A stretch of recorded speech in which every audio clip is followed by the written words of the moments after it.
تکلیف آئے، مصیبت آئے تو ڈٹ جائیں۔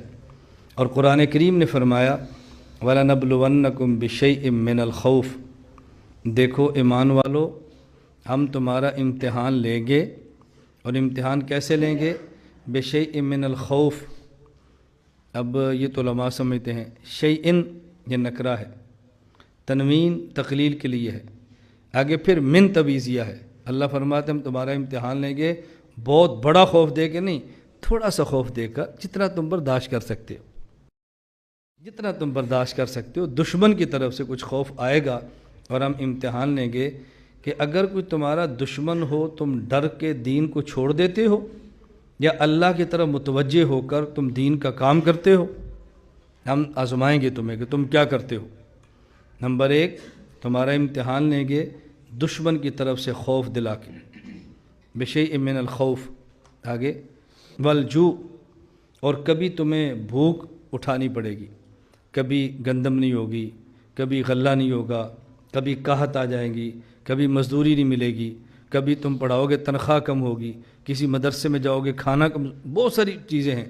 فرمایا نمبر 2 تمہارا امتحان لیں گے کبھی تمہیں بھوک کی مشقت دے کے، ونقص من الاموال، کبھی تمہارا مال کم ہوگا، بارش آئی پھل کم ہو گیا، اور پانی نہ ملا پھل پھر کم ہو گیا، پھل گر گیا پھل آیا نہیں، ونقص من الاموال والانفس، تمہارا قریبی عزیز فوت ہو جائے گا، رشتہ دار فوت ہوں گے، تمہارے بندے کم ہوں گے، ہم اس سے تمہارا امتحان لیں گے۔ ونقص من الاموال والانفس والثمرات، تمہارے میوے، تمہارے پھل، ایک تفسیر اس کی اولاد بھی ہے اور اصل تفسیر اس کی پھلوں کے یہ باغات کے پھل ہیں۔ ہم تمہارا امتحان لیں گے، پھر دیکھیں کہ تم کرتے کیا ہو۔ بَلَنَبْلُوَنَّكُمْ بِشَيْءٍ مِّنَ الْخَوْفِ وَالْجُوعِ وَنَقْصٍ مِّنَ الْأَمْوَالِ وَالْأَنفُسِ وَالثَّمَرَاتِ وَبَشِّرِ الصَّابِرِينَ۔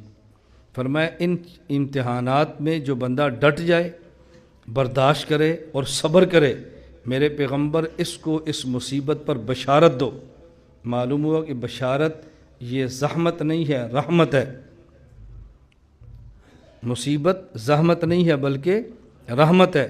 بشارتیں زحمت پر نہیں آتی، بشارتیں رحمت پر آتی ہیں۔ بشارتیں گندی چیزوں پر نہیں آتی، اچھی چیزوں پر آتی ہیں۔ اس کا معنی کہ مصیبت اللہ کی طرف سے زحمت نہیں ہوتی، مومن کے لیے مصیبت رحمت ہوتی ہے۔ وبشر الصابرین، میرے پیغمبر ان صبر کرنے والوں کو بشارت دو۔ مصیبتیں تو کئی ہوتی ہیں، کئی ہوتی ہیں، میں تھوڑی سی بات عرض کر دوں گا۔ الذین اذا اصابتہم مصیبہ قالوا انا للہ و انا الیہ راجعون، جب ان کو تکلیف